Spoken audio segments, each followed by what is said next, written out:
無分年紀，健康不論貧富，健康資訊守護大眾，精靈一點，健康你主場。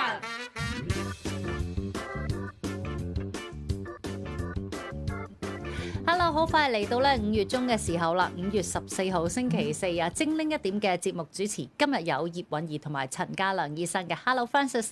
韻儀你好，你好啊，又係我哋拍檔嘅好日子啦。不過今日大家咧要留意住天氣嘅狀況。今早咧即係7點幾出門口做嘢嘅時候咧，真係落住好大嘅雨啦。咁但係而家咧雷暴警告啦，繼續都係發出咗，時間咧係去到今日下晝3點半鐘㗎。咁大家記得要留意住天氣，帶遮啦咁樣啊，小心啲即係路面嘅情況啦。咁啊1點到2點鐘咧，今日星期四啦 ，Francis 有我哋健康人物專訪啦。冇錯啊。今日我哋講下咧多一點確不同喎，講下香港唐氏綜合唐氏綜合症協會啦，咁佢哋有好多唔同嘅服務啦。咁我相信咧咁多年嚟咧，佢哋亦都陪住一啲唐氏綜合症嘅患者啦，或者佢哋嘅家長啦，咁一齊咧同行成長啊！大家喺呢段路裏邊咧，見到啲乜，同埋推陳出新有啲乜嘢新服務咧？好重要嘅唐氏綜合症，我相信大家都認識嘅，但係屋企人、家長或者其他嘅照顧者咧，都係需要好多嘅支援嘅。係啊，咁啊，實際上面點樣可以關顧到咧？我哋一陣間咧會嘉賓朋友同大家分享一下。2點到3點啦，醫學會會診日嘅時間，我哋會講下敗血症。Francis， 我記得我細個咧聽到咧敗血症呢3個字咧，真係好驚㗎，因為話好容易咧就會即係影響到性命㗎啦，甚至乎咧即係如果個情況惡化嘅時候咧，係好急劇、好短時間之內咧就會出現一個惡化嘅情況添。到底我哋點樣去認識敗血症咧？嚇？係啊，的確好得人驚嘅問題嘅，唔單止你細個聽到，今時今日聽到呢個問題，我哋都要好小心，因為隨時可以致命嘅。係啊，一陣間咧，我哋翻到去一台直播室啊，家庭醫學嘅醫生會同大家詳細講解一下。事不宜遲，進入我哋嘅健康人物專訪啦。每個星期一次健康人物分享，一套健康哲學，一點香港情。精靈一點健康人物專訪。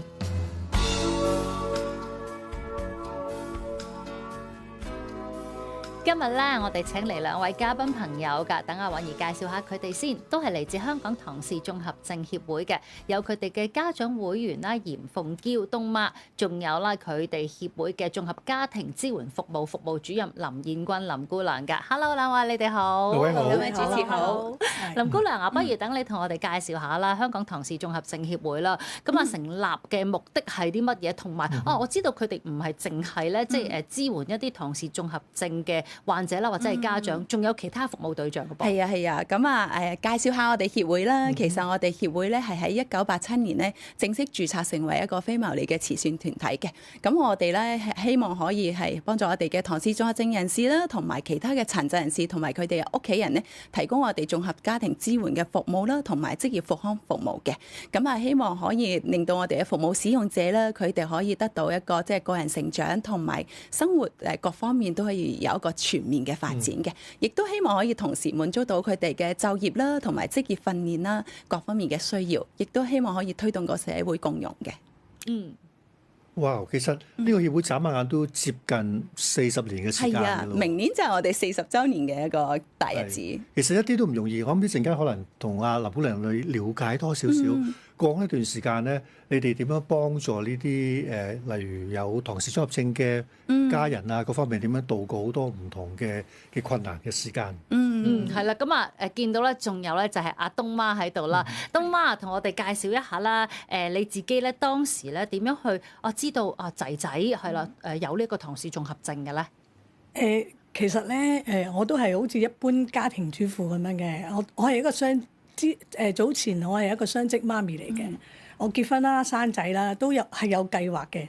但係即係呢個世界唔係你計劃之中噶嘛。咁就人算不如天算。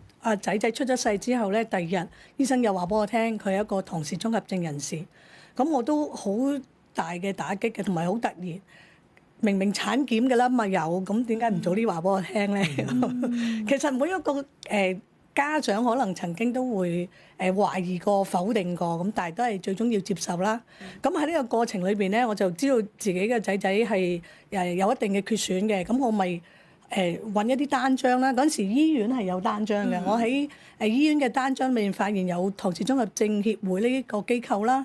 咁我覺得仔仔係唐氏綜合症嘅，咁梗係揾翻一啲專業嘅機構去做支援啦咁樣。咁所以我出咗院之後，平復咗心情啊，放完產假，即係調節好啲之後咧，我都已經開始去揾唐氏綜合症協會㗎啦。咁其實佢個成長都係好似一般青兒童咁樣咯，讀書返特殊學校咁樣咯嚇，一路大咯。東媽，我想了解下你個仔仔今年幾多歲啊？佢36歲㗎啦。哇！眨下眼。喂，但係咧，其實當年咧36年前咧，產檢係咪仲未有度嗰啲咩頸皮厚度啊之類咁樣㗎？其實我又未去到高齡產婦，所以又冇特別產檢。但係我後來聽翻啲家長分享咧，其實佢哋都有做產檢嘅，但係都唔係即係個產檢有度到呢啲嘢，但係唔係100%準確嘅。係啊，其實咧真係我哋講緊，如果係高齡產婦，可能係一啲叫做篩查嘅，係啦。頭先講緊度頸皮啦，或者係講緊一啲抽血去睇翻啦，同埋可能做翻一啲超聲波睇翻 BB 個發展等等，係啦。咁但係真係高風險嘅，先至可能會再做深入啲嘅一個叫做檢測啦。咁就可能係一個抽胎水或者係個抽絨毛嘅檢測，咁就會準確率高好多嘅。喺嗰個年代裏邊應該話係啦。我作為一個醫生有少少補充啊，30多年前的確呢一方面嘅檢測咧係冇而家咁完善，同埋當時都用一啲入侵性嘅方法，非入侵性嘅方法咧個準程度又唔係話咁高嘅。東媽，我想問翻，當年即係發現咗自己 BB 出世之後有呢個唐氏綜合症咧。嗱，頭先你講出嚟咧，就即係睇翻轉頭幾十年前，你講得好鬆容，亦都係好落大方。我相信今時今日咧，有好多父母咧，面對呢個咁嘅問題咧，都唔係好似你咁容易咁有勇氣講出嚟，或者向呢一個求助嘅，向外邊求助嘅。你可唔可以講俾我聽，當年你啲係點樣度過呢個心路歷程嘅咧？嗱，當然係會好失望啦，好傷心啦，呢啲一定嘅啦。咁但係即係作為父母，咁我都係爸爸媽媽生我出嚟，養我同埋愛我噶嘛，我都係一個愛嘅環境長大噶嘛。咁相對嚟講，我生咗個細路仔之後，我都必須要做一個父母嘅責任噶嘛。咁即係我同我先生嘅理念都一樣，所以我哋就點樣困難都要面對嘅。咁同埋我都好幸運嘅，因為我家庭支援都係幾好咯。因為男家女家都唔會因為個細路仔個孫又係唐氏綜合症有歧視。我從來都冇喺我家族裏邊有歧視眼光嘅。咁至於你話周邊嘅人，咁我又覺得佢歧視你，佢唔係你嘅朋友嚟嘅，你使乜同佢重視啫？你嘅朋友你就會支持你㗎啦。咁所以我又唔係喺呢方面太大壓力，因為可能都同性格有關啦。同埋我覺得我肯講咯，因為我即係喺我即刻嗰啲同事嚟探我嗰陣時候，我即刻同我同事講，我話你哋。我都知你好關心我嘅，但係我好傷心，我好傷心。你唔好叫我重複再話俾你聽，我個仔係咁嘅樣。你幫我話俾我啲同事聽啦，即係有同事嚟探我嗰時候，我都第一時間同佢哋講，你嚟探我其實都有少壓力嘅，咁但係大家默默支持咯。其實我放完產假翻去，大家都係默默支持我嘅，但係又唔需要特登去講。咁其實喺任何嘅傷痛裏邊，陪伴好重要。咁我覺得我周圍都可以有到陪伴。係，即係個家庭支援上邊好重要啊！頭先都講到話，無論男家又好，自己屋企又好，咁樣都係無限支持，亦都冇話一啲好負面、好難聽嘅説話。我咁樣聽落啦，我覺得東媽都係一個好幸運、好幸福嘅人啊！咁譬如林姑娘，你哋接觸好多個案，未必好似嗱，第一東媽自己嗰個即係能力咁強咁樣，可以嗰啲係唔好嘅咪唔聽咯嚇，或者嗰啲咪唔係你朋友咯，可以咁樣將佢分析得咁清楚噶嘛，或者分間得個區間咁好噶嘛，會唔會都係一啲壓力嘅來源？由第一下知道自己小朋友係唐氏綜合症，家庭嘅聲音啊、朋友嘅聲音各樣係點樣咧？會嘅，絕對係會嘅。其實我哋因為我哋講緊我哋唐氏會員裏邊，我哋總共有成1000個嘅會員家庭啦，咁總會有啲唔同嘅，遇到唔同嘅狀況啦。咁東媽係我哋其中一個好樂觀嘅家長啦，亦都佢係一個好積極嘅家長，所以東媽係其實佢依家以緊一個同路人，即係我哋叫做關係大使嘅身份咧，繼續去關心緊我哋其他嘅唐氏家庭嘅。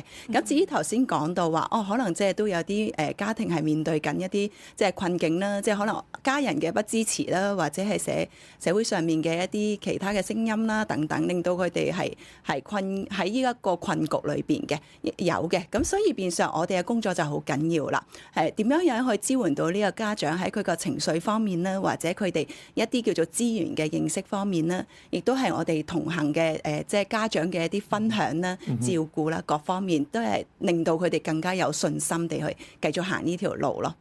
係啦，林姑娘啊，其實我會有嗰個諗法嘅。頭先我聽東媽咁講咧，我覺得如果所有人好似東媽咁樣啦，身邊嘅家人朋友咧都係咁正面嘅話咧，呢個世界實在變得太過美好啦。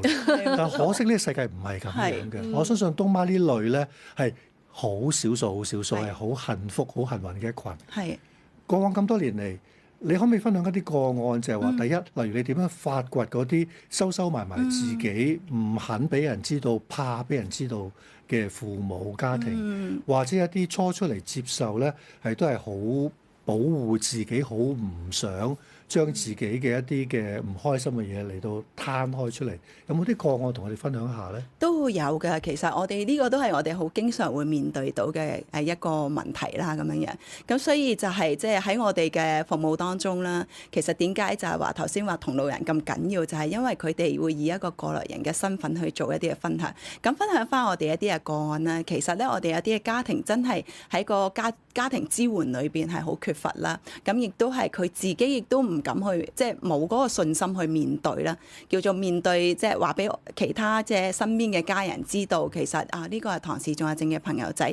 我真係有一個個案咧，佢係去到仔仔好大個咧，佢都係其他嘅親戚朋友係唔知道佢係唐氏綜合症嘅，係啦，因為其實可以睇到呢個家長，佢自己都未係好接納得到，係啦，未有嗰個信心去做。咁我哋喺當中就會不斷嘅陪伴啦。其實我哋唔可以去逼呢個家長去係啦咁快去做呢個決定，話我一定要去將呢一樣嘢話俾所有人聽。呢個係即係佢自己嘅選擇嚟嘅。不過我哋都話到俾佢聽，即係身邊其實都仲有好多人可以支持佢。咁所以佢都好，就後尾都喺我哋自己嘅 centre 裏邊啦，都去認識到其他嘅同路嘅家長啦。咁自己都建立咗一個互助嘅一個團即係一個朋友關係咁樣嘅。有啲咩就大家互相去協助。到後期咧，其實都真係佢慢慢都話俾身邊嘅家人去，即係其他嘅即係頭先講東媽話男家嗰邊嘅親戚啦，尤其是係啦，去話到俾你哋知其實佢個仔仔有啲咩情況係啦，點解佢會係咁樣樣，亦都希望俾屋企人多啲嘅理解係啦。咁呢個亦都係我哋一啲家長會尤其是細仔係啦，會多啲即係唐 BB 啦，我哋細個嘅時候啦，家長會面對嘅困境咯。係，同埋我覺得咧如果有即係同路人啦，或者協會啦嗰方面好多嘅資訊俾到啦，就係點樣去預示將來跟住落嚟嘅路。我諗呢個係好緊要嘛。我而家面對我餵食陪佢玩唔係問題，但係當一路啦，譬如大家都知道即係唐氏綜合症佢有早發性老化嘅問題，咁呢啲係真係要俾家長好知道跟住落嚟我哋條路係唔係咧，東媽？係啊，其實咧喺家長會裏邊咧，我開始嗰陣時咧係咩都唔知噶嘛，咁我都係會接觸到唔同嘅家長啦。我而家就話個仔36歲啫，我30年前我都係睇住另外啲家長佢個仔仔而家係讀書啊，佢個仔仔而家係返工場啊，咁我覺得同路人嗰個支持好重要嘅。我都想講多一句，你話我好正面，其中一樣嘢咧，其實我一樣會俾人歧視我㗎，因為其實我都見過有個小朋友，即係大家阿東小朋友佢有小朋友，哎呀佢係白痴仔啊咁樣，係咁嗱。我覺得做家長嘅就係，我就會教育翻個小朋友啦。我話佢唔係叫白痴，佢叫唐氏綜合症。佢係因為基因突變，佢個少咗啲染色體。咁同埋咧，佢係智障嘅。不過咧，我同佢講，我話人咧都有唔同嘅能力。咁譬如有啲人咧近視啦，有啲人啊肢體傷殘啦。咁我哋都係冇得選擇嘅。佢都係社會嘅分子嚟㗎。咁我覺得係家長接收到唔同嘅嘢嘅時候，你都要對個社會有翻個教育咯。自己樣樣收埋嘅話咧，都唔係可以改變到個社會噶嘛。啱啊！如果嗰下你就聽咗唔開心或者你鬧翻，你做乜咁話我個仔啊咁啊？即係好一個正常反應。但係其實幫唔到件事。原來個小朋友聽你咁樣講完之後，知道。係咁喎，係好。係啦，佢可以翻去再反思佢自己啊嘛。我又冇鬧佢，我只不過解釋俾佢聽咩叫唐氏綜合症啊嘛。係啊。正如好似朱永東咁樣，佢都見到有人，有人冇腳喎，即係有啲殘疾人士冇腳啊嘛。咁佢又眼光光望住人嚟話，我話你唔好咁樣望住人啦，人哋係有少少缺陷。我話你都近視啦，你都戴眼鏡，唔通你戴眼鏡人哋成日望住你咩咁樣？咁樣咯，即係有啲嘢係好好做緊常啲去解釋翻社會裏邊係有唔同嘅角色，有唔同嘅階層，你自己係乜嘢，你要自己接受。係，東閔，我想從你個人嘅個案咧，分開唔同嘅階段，深入少少了解。第一件事咧就係話，初用你本身作為一個媽咪嘅心態先啦，由突然間醫生第二日話俾你聽。你個 BB 有唐氏綜合症，至到你真係覺得心理上可以或者一定要去接受得到，去面對呢一個跟住往後可能你都唔知發生咩事嘅問題。呢段時間咧係維持幾耐，同埋你點樣去克服嗰啲嘅心態咧？都有我後來聽咗啲咩叫創傷治療先知，真係有否定㗎。我初嗰陣時候覺得呢個係咪我仔嚟㗎？我問個醫生啊，你有冇搞錯？我問佢你有冇調亂我個仔啊？真係有問到，真係有問出口，真係即係個心裏面問，我唔記得有冇問啦。即係會覺得，喂嗰陣時個產房裏邊有2個人㗎，呢個係咪我㗎？真係我後來先翻嚟讀翻書，即係先知，哇原來真係有嗰個創傷係會否定嘅喎。即係我有否定過㗎。咁但係後來事實擺面前嗰陣時候，你咪要接受咯。咁一定有一個過程嘅即係嗰個痛唔係痛係講幾多級啊？但係我都回想翻，我要否定嗰個係咪我仔嗰陣時候，真係有發惡夢㗎，真係有發惡夢㗎。咁但係過去咗咯，都係過去咗啦咁佢係點樣嘅？其實挑戰都每一個階段都有嘅，而家都唔係類冇挑戰嘅。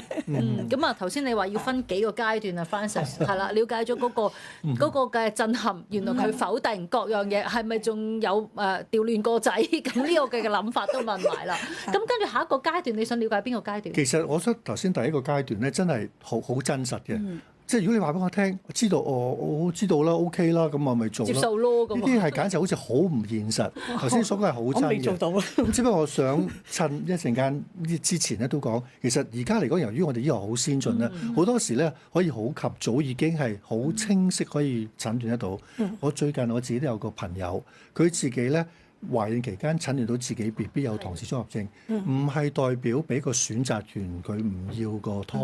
而係俾個認知權，之後佢最後都係決定呢個係我 BB 嚟嘅，我欣然接受呢一件事，係好偉大嘅嘛。我諗其實而家個服務係推展到，如果真係產檢嘅時候已經知嗰個服務，你哋就已經係介入㗎啦，係咪？係啦，其實咧，我哋嘅服務咧係喺我哋即係懷疑陀有唐氏朋友仔開始啦，到佢哋終老咧，我哋都會按照佢哋家庭需要提供唔同嘅服務嘅。咁確實真係我哋有啲即係即係過嚟嘅唐氏朋友仔啦。佢哋嘅家庭咧就係頭先好似係啦，你所講咧就係佢哋產檢嘅時候已經知道係唐氏，咁喺個過程裏邊佢哋嘅掙扎啦，咁啊即係點樣去即係點將嚟嘅照顧啊等等，佢哋就期望可以多啲嘅資訊，咁就會係啦，即係都好彩就係即係我哋都可以認識到佢哋，亦都帶到多啲資訊俾佢哋。轉頭翻嚟咧，繼續有林姑娘同埋東媽喺度㗎。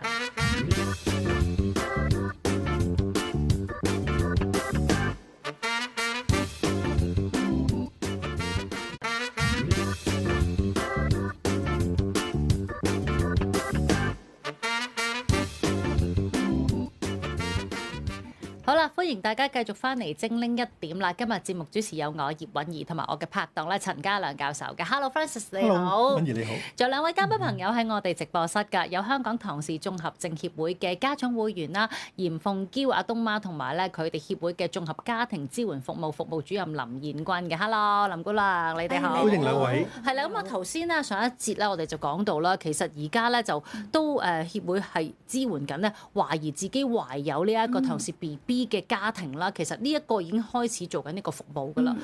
最主要就係俾佢哋係咪預示到將來可能小朋友整個人生路裏邊唔同階段有啲乜嘢，係咪都要俾一個我哋叫做藍圖佢哋咧？係啊，冇錯啊。其實咧，我哋去接觸唐氏朋友仔啦，咁係頭先講話點樣去令佢哋知道我哋嘅服務咧。東媽一開始都有講到醫院裏邊有啲單張啦，係啦。其實我哋咧定期會寄我哋一啲服務單張去到唔同嘅公私營嘅醫院裏邊嘅婦產科啦、兒科啦，同埋母嬰健康院等等嘅，咁就希望可以令到即係醫生啊或者護士啦，佢哋知道當有唐氏朋友仔嘅時候都可以去介紹翻我哋嘅服務。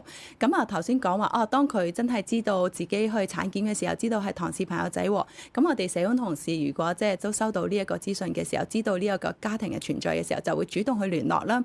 咁啊希望可以第一時間去提供到一啲專業嘅輔導啦、情緒嘅支援啦，同埋可以俾到全面嘅一啲資訊佢知道。就正如你頭先所講，可能係由出世到佢長大，佢個經歷會係點啊？佢當中會有啲咩需要去做一啲嘅決定，或者佢嘅成長會遇到啲咩嘅情況啊？咁亦都會安排同路人同佢哋做一啲嘅分享咯。林姑娘，正呢個點咧，我都好想了解下，因為而家今時今日嚟講咧，可能係產檢嗰陣時已經知道懷疑有唐氏綜合症啦。咁你哋啲同事亦都會主動嚟到係去接觸佢哋嘅。喺你哋過去嘅經驗嚟講咧，接觸呢一班嘅媽媽啦、家庭咧，係大部分到頭來都會願意之後同你哋有個跟進嘅工作落去啊？定係話大部分都係聽完之後都係避開，我唔想再理會啦，我自己用自己方法處理咧。如果以現時即係新初生嘅朋友仔、唐氏朋友仔嚟講呢嘅家庭，如果我哋接觸咗咧，其實係絕大部分都會去即係選擇翻我哋嘅服務繼續去跟進嘅。咁就因為都可以係知道多啲嘅資訊啦，同埋真係我哋都會提供一啲即係個別訓練俾翻 BB 啦，同埋媽咪去即係去湊佢哋一啲嘅技巧啊等各方面係啦。咁但係頭先講話係近即係初生現時嘅呢啲即係唐氏 BB 啦，但係早年嘅未必可以係咁即係喺科技咁發達之下啦，即係家長又未必咁主動去揾得到我哋嘅服務嘅時候，其實都有好多隱蔽嘅家庭我哋係接觸唔到嘅。係呢個其實我哋大家都想關注多啲，因為如果你話知道數字多啲嘅隱蔽家庭多啲嘅，咁會唔會資源可以放多啲咧？政府方便下嗰個即係我哋嘅分餅嘅時候可以分得多啲咁啊！我見到講到分餅嘅時候咧，即係阿東媽係咁岌頭喎。嗱36年前真係諗翻咁啊，湊住即係阿東東咁樣。咁啊頭先教授咧就話幾個階段嘅即係問題啦。咁啊好啦。BB 仔係啦，確定咗佢係唐氏綜合症，到你自己都有否定之後就冇辦法，我都要確立，我要接受呢個現實。到真係啦，佢成長啦嘛，好快又要面對學習噶咯，要俾佢接觸呢個世界噶咯。去到真係學習返學嘅階段，有冇啲好大嘅難題咧？當時你佢咧即係讀書嗰陣時候咧，就喺特殊學校啦。咁佢都係應該都係調皮嘅，都係會有啲要見訓導主任啊呢啲咁嘅情況啦。咁佢因為佢唐氏綜合症啊，佢亦都會有啲先天嘅問題，譬如佢有心臟叫心漏啊。咁後來都要做心臟手術咯。嗰陣時我都好擔心嘅，因為心臟係一個大手術嚟㗎嘛。佢之前係唔需要食藥啫，但係我都見有啲做完手術之後都係好有啲危機喺度，咁即係都有擔心咯。學業方面就一路跟住啦，咁離校嗰陣時候其實都令我有啲失望嘅，因為喺特殊校裏面學習啦，跟住就應該係去職業訓練啦，咁但係嗰陣時都係。又唔係預算中啦，即係呢個世界都係好多非你計劃之中嘅嘢，就係佢個情況係即係職業訓練學校唔收佢啊，咁佢就去咗地區支援，類似以前唔係叫地區支援嘅，去地區有啲中心度去活動咯。咁每個階段都有困難嘅，佢細個嗰陣時候肌張力低啊，咁咪要訓練佢啲肌力啦。我記得我綁佢喺個床嗰度咧，啲人話你係咪虐待仔？咁其實就唔係虐待仔嘅，而係要去訓練佢坐喺度嗰個脊骨啲力啊。係啦，咁其實喺訓練嗰個過程可能會有人誤會噶嘛，咁但係又要面對下啦。不過都唔緊要嘅，我哋總之係要即係要點樣幫到個細路仔，幫到自己嘅仔，你就要點樣去做噶啦。係東媽，我作為一個醫生咧，梗係對一啲健康疾病嘅問題特別有興趣關心多啲嘅。我亦都相信咧，有唐氏綜合症嘅父母咧，一開始時佢哋有好多擔心嘅。喺往後嘅日子，個小朋友會唔會比其他一般嘅小朋友特別多咗某啲唔同嘅疾病？我需要多啲嘅時間啊、留意啊，甚至乎我要放棄埋我嘅工作。頭先你提到仔仔就中間要做心臟手術啦。除咗心臟手術之外咧，過往咁多10年咧，你有冇留意到仔仔會唔會有啲特別比平常小朋友多咗嘅毛病，要多啲嘅時間照顧？佢都叫做健康嘅。講下其他一啲咧，就譬如有啲有啲會係個腸都有問題啦，有啲就真係血癌啦。因為唐氏症血癌嘅比率係多㗎。咁東幸運嘅，佢淨係做咗一個好大嘅心臟手術。佢有嘅問題就係譬如扁平足啊。其實每個階段都要留意，譬如佢好早已經近視啦，即係譬如。即係真係唐氏朋友嘅家長就要留意佢個視力係咪會有問題啦。我記得當時係啲學校啲導師話俾我聽，喂，佢睇嘢係咁樣側起個頭嘅喎，側起個頭睇嘢係有問題咩？嗱，作為一般人我就唔知點側起個頭睇嘢係有問題。咁個導師就話唔係啊，佢側起個頭睇嘢係可能個視力有問題。即係個導師提醒咗我，係啦，提醒咗我，咁我而家又可以提醒翻其他家長啦。咁咪到咁上下要同佢驗眼啦。咁其實阿東一路成長裏邊，譬如到咁上下，原來我啲仔仔好容易有痛風嘅喎。其實唐氏會咧，啲資訊唔少嘅，我都喺嗰度攞翻嚟嘅。同埋都係有啲家長一路同行者嘅家長去講，我個仔而家出現咩問題，我仔而家出現問題，咁我哋就會留意咯。譬如視力啊、扁平足啊、甲狀腺啊，到咁上下要做鞋墊啊，因為佢嗰個肌張力低，你早啲同佢做鞋墊，佢就會幫到佢啊咁樣。係啦，咁樣咯。而家年紀容易早發性退化嘅就會係，譬如佢哋俾到咁上下，我個仔30歲左右開始，好多嘢都冇興趣啦，好似好退化咁樣，好似老人家咁，淨係中意喺屋企啊。唔願參加活動啊，咁我就覺得，我頭都順佢意，唔好逼佢啦，逼佢又辛苦，我又辛苦。但係原來有時又唔逼唔得㗎喎，就係啦，做媽咪就發覺佢原來唔逼唔得喎，唔逼就越嚟越退步喎，咁咪又要俾自己一啲耐性。以前青春啲嘅時候，半個鐘頭出到門口嘅，而家係個半鐘頭先出到門口。你要陪唔陪佢啊？你梗要陪佢啦，俾唔俾佢出啦？梗要俾佢出啦。預唔預時間啦？梗係要預時間。東媽嗱，正頭先你所講，你過嗰啲30多年咧，面對係佢嗰個身體健康狀況嘅問題，需要好多留意啦，好多同人哋請教啊，分享經驗啊。其實你會唔會覺得因為咁嘅緣故咧，作為一個盡責任嘅媽咪咧，如果小朋友呢個問題咧，你係需要放棄你嘅工作，做一個全職嘅媽咪咧？嗱，咁我呢樣我又唔敢講喎，因為我本身就最初係雙職嘅，即係我又翻工又湊小朋友，咁但係我就有家庭支援啦，有家姐啦，我家姐全天候幫我啊，咁我就真係好幸運嘅，真嗰句。咁不過而家就好多時好多家庭都有工人姐姐啦。咁你話翻工好定係湊仔好？我覺得始終都係婦女自己嘅一個選擇。咁我後來經濟壓力冇咁大啦，咁我就提早退休，咁就全職做媽咪，全職跟住亦都多咗好多義工嘅工作。因為我都覺得我喺協會裏邊成長啦，咁我都需要。因為我都話啦，生咗個仔就先知原來我係需要人幫嘅。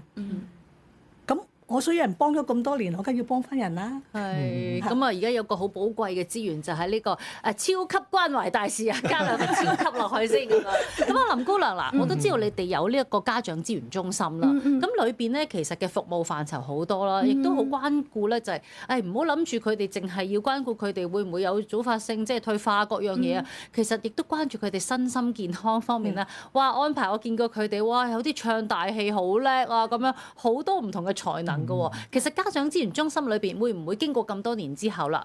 即係有啲服務係整合咗，再調整過啊，又更新版2.0、3.0咁樣推出嚟㗎啦。係啊，其實咧我哋係好好，你都好了解我哋嘅服務。其實我哋係真係當中有即係我哋頭先你講嘅，我哋家庭資源中心嗰邊咧，其實我哋有幾個嘅志務組織嘅，就頭先講話一啲舞蹈團啦，我哋有唐氏舞蹈團啦、唐氏粵劇團啦，其實佢哋係好多年㗎啦，咁啊一路發展到依家咧，其實佢哋有陣時會有啲好大型嘅表演啦，咁希望可以俾到社區人士多啲去認識佢哋啦。其實最主要我哋做呢啲嘅工作咧，亦都係希望可以俾到我哋唐氏朋友仔多啲機會去嘗試啦，亦都多啲走出個社區，令到人哋都認識佢哋多啲嘅。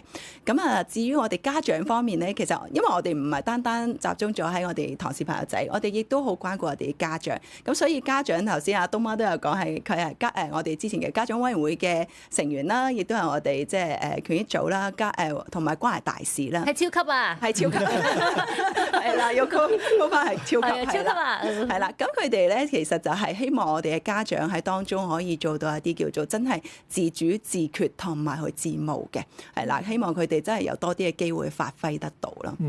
咁但係如果一啲父母咧，即係今日睇完呢個節目之後咧，佢想了解多少少啦，究竟佢有咩方法去接觸你哋嗰個服務嘅團體咧？我哋有服務嘅熱線，電話係27187777，係啦。哇，已經背熟咗啦，係啦，可以真係隨時去打俾我哋了解多啲啦。其實唔單單話真係有唐氏綜合症嘅家人先至會聯絡我哋真係會收到一啲諮詢電話咧，係可能佢自己準備懷孕啊，咁喺懷孕之前佢有啲咩擔心啊，都有機會會打去問下我哋嘅。咁所以我哋真係即係個服務唔係單單係集中咗我哋現時嘅會員裏邊啦，亦都係歡迎係啦，外界人士啦，去多啲嘅支持我哋啦，或者係去了解多啲啦。咁所以我哋都會定期到啲唔同嘅中小學啊，係啦，或者一啲大專院校裏邊咧去做一啲嘅講座，希望真係多啲社區人士去知道唐氏綜合症係啲乜嘢。係林姑娘，我想了解多少少關於支援媽咪呢樣嘢，因為頭先阿東媽都講咗啦，初係一個即係雙職嘅媽咪啦，後來就好彩有屋企人幫手，就所以可以出翻去做嘢。我相信今時今日香港嘅女性嚟講咧，大部分咧種種嘅緣故，佢都需要出去外邊工作嘅，經濟緣故啊，或者都唔想自己成日困住喺屋企。喺呢一方面，雖然香港人我哋可以有機會請到啲傭工幫手，但係傭工始終都係傭工啦。照顧一啲如果有特別需要嘅小朋友，可能都冇足夠嘅知識、能力或者耐性嘅。你哋又點幫法咧？呢方面係啦，其實咧頭先我哋都有講到，即係除咗同路人嘅一啲嘅分享課，我哋嘅家長之外咧，講到外傭方面、傭工方面，其實我哋見到現時咧，我哋有啲 BB 咧嚟我哋中心去做訓練咧，其實外傭都會一齊嚟一齊去學，係啦，點樣去照顧啊？咁即係除咗家長學之外，即係等外傭都可以學習到多啲，咁我亦都係可以減輕到媽咪嘅一啲負擔嘅，係啦。咁當然啦，即係我哋頭先話到，即係可能。即係我哋嘅家長都會遇到一啲嘅情緒嘅困擾啦，或者係啲即係缺乏資訊上面嘅一啲認識啦。咁所以我哋嗰個成個係我哋係一個有系統性嘅一個支援啦。首先我哋係一啲即係睇返佢哋嘅需要啦，而係成立一啲個案嘅跟進啦，同埋一啲專業嘅社工嘅情緒嘅輔導同埋支援啦。然後就係我哋可能講緊就係點樣去幫佢建立一個同路人嘅網絡啦。就算因為我依家就係有啲媽咪係返緊工咧，然之後佢哋嗰個網絡裏邊咧，即係佢哋幾個家庭組成咗一個網絡，真係好似屋企人咁。我今日你幫我湊，聽日我幫你湊咁樣樣，係啦。放假到我湊，係啦。咁你冇返工，咁就平日你幫手啊咁樣樣。咁所以佢哋嗰個互助網絡係好強嘅，係啦。咁亦都有啲要去陪診、要到診啊。其實我哋嘅關懷大使咧，亦都發揮咗佢哋嘅功效。有陣時真係會湊我哋啲唐氏朋友仔去到診啊，或者陪佢哋去參加活動啊。啊等等，亦都係一啲減輕我哋現職即係在職媽媽嘅一啲係啦負擔咯。係，其實咧喺接觸社會外界，我覺得近年其實大家認知唐氏綜合症呢件事咧，都比以前更加多㗎啦個認知度。但係總係仲有啲嘢都想做得更加好，我哋唔會滿足於現狀㗎嘛，係咪先？咁喺推廣嗰方向啦，或者你見到嘅現象有啲乜嘢係我哋市民大眾可能接觸唐氏綜合症家庭嘅時候，經常錯嘅一啲嘢，例如頭先你話小朋友會講一啲唔好聽嘅説話，但係其實家長或者你哋都會去教翻佢哋啦。有啲乜嘢好想做或者提醒我哋有啲嘢唔好做咁樣嘅啦？其實咧，唐氏小朋友咧就好熱情嘅，嗯，咁樣咧，通常啲義工嚟到咧就同佢哋咧就好熱情嘅，咁有時可能就唔適宜得太熱情咯。我作為家長就覺得唔適宜太熱情咯，因為佢哋永遠都好似好小朋友咁好 BB 啊，咁但係其實佢哋已經係30幾歲咯喎，40幾歲咯喎，但係行為佢哋都可能係會係中意人哋擁抱啊，或者係握手啊咁樣。咁我自己作為家長咧，就下啲義工咧同佢哋友善 OK 嘅，但係就握手咯，即係都。因為有時男仔女仔都係㗎，譬如好似每年啲暑期活動啊，我哋都需要好多外界嘅支持㗎，例如義工嘅陪伴啦，或者係一啲專業嘅人士嘅一啲資訊啦，咁我哋都需要㗎。咁佢哋嚟到嗰陣時候，如果男仔同埋男仔嘅唐氏朋友咁啊，可能可以握手啊，或者搭下膊頭啊，但係女仔嘅唐氏朋友咁就同女義工有可能握下手搭下膊頭就 O K 啦，但係有時佢哋熱情一陣唔分男女啊嘛，咁就有少少尷尬啦。可能義工嗰方面就要提佢想擁抱埋你嘅時候，側身晒啦，我哋握手咁樣，係啦，咁就係啦，咁樣咯。我自己覺得係大家，因為佢哋都需要適當嘅禮儀嘅。我哋唐氏會喺個成長教育裏邊都有教導佢嘅，但係因為實在佢哋太過熱情。係，我都補充少少啦。其實東媽頭先都好好講到，即係我哋同一啲義工朋友仔嘅相處方面。咁除咗呢一方面之外咧，其實外界人士可能對唐氏綜合症或者我哋話對殘疾人士、智障人士都有啲人誤解喺度咧，可能就係覺得佢哋成日都好驚佢哋有啲情緒問題會唔會好起伏啊咁樣，即係都好擔心同佢哋接觸。其實都唔係嘅，最主要即係如果我哋即係有方法同佢哋溝通，了解佢哋多啲，其實佢哋係尤其是唐氏朋友仔係真係好樂天啦，係啦，亦都係好友善嘅。咁就係真係要了解多啲先至會真係有信心去接觸。係啦，所以經過今集嘅節目咧，大家應該更加知多咗咧唔同嘅資訊啦，同埋同佢哋點樣相處啦，咁樣係啊。今日我哋握手做個好朋友好啦，唔該晒㗎嘛兩位 ，thank you，多謝兩位，多謝。精靈一點嘅視像直播即將結束，稍後可以喺香港電台網上廣播站視像重溫。請繼續收聽 FM 926香港電台第一台精靈一點嘅電台直播。